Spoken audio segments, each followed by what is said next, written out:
اللهم أنت الميسر وأنت المسهل، سهل أمري وحقق مطلبي.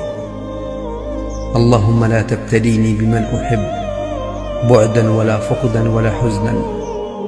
اللهم إني أعوذ بك من عين تصيب القلب فتحزنه، وتصيب الرزق فتنقصه، وتصيب البال فتتعبه، وتصيب النجاح فتفشله.